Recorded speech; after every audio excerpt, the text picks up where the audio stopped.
ఎక్కడైనా మద్యం కొనుగోలు చేసినటువంటిది కానీ ఏది కూడా వారు ప్రవీణ్ కుమార్ గారే అనేటువంటి అంశాన్ని కూడా ఎక్కడ కూడా ప్రూవ్ చేయలేదు. సో ఈ ఇన్వెస్టిగేషన్లో కనిపిస్తున్న నిజం కేవలం చనిపోయిన వ్యక్తి అన్నది ఒక్కటి తప్ప వారు చూపించినటువంటి విజువల్స్లో ఎక్కడా కూడా అతను ప్రవీణ్ కుమారే అనేటువంటి నిజ నిర్ధారణ ప్రూఫ్స్ ఎవిడెన్సెస్ తోటి చూపించినటువంటి పరిస్థితి లేదు. ఇది ఒకవైపు అయితే ఈరోజు పోస్ట్మార్టం రిపోర్ట్ వచ్చింది. ఈ పోస్ట్మార్టం రిపోర్ట్ ఇప్పుడు పబ్లిక్ డొమైన్లో ఉంది, అందరికి అందుబాటులో ఉంది. ఇక్కడ వీరు ఏం రాశారంటే we are of the final opinion on cause of the death to our best of our knowledge and belief is that head injury and other multiple injuries associated with consumption of ethyl alcohol అన్నటువంటి దాన్ని వీరు ప్రస్తావించడం జరిగింది. మరి చాలామందికి చాలా postmortem రిపోర్ట్లు చూసినటువంటి అనుభవం కూడా ఉంటుంది.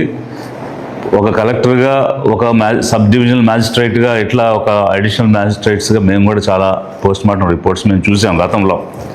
అయితే ఎక్కడ కూడా కన్జంప్షన్ ఆఫ్ ఇథైల్ ఆల్కహాల్ అన్నది మరణానికి కారణం అని రాసినటువంటి రిపోర్ట్స్ అయితే మేము చూడలేదు.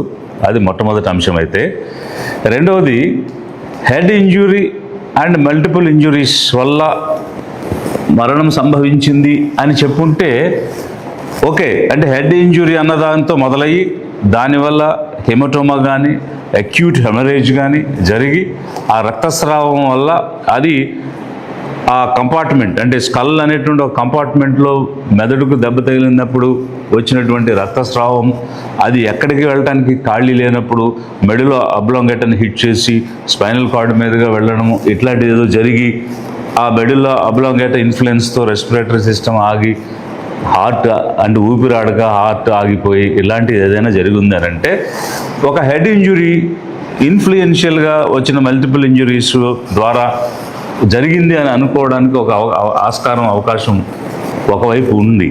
అయితే ఆల్కహాల్ అనేటువంటిది కాజ్ ఆఫ్ డెత్ కింద ఏ విధంగా రాస్తారు ఈ డాక్టర్స్ అనేటువంటిది చాలా ఆశ్చర్యకరమైన విషయం. ఎందుకనంటే ఇప్పుడు హెడ్ ఇంజురీ వల్ల జరిగి ఉండొచ్చు, బట్ ఆల్కహాల్ తాగడం వల్ల చనిపోయాడు అది కారణం అని పనిగట్టుకుని రాసినట్టు ఉంది తప్ప కేవలం ఆల్కహాల్ తాగడం వల్ల చనిపోతే మరి ఈ దేశంలో ఎన్ని కోట్ల మంది చనిపోవాలి? అలాగే వెస్టర్న్ కంట్రీస్లో ఎంతమంది చనిపోవాలి?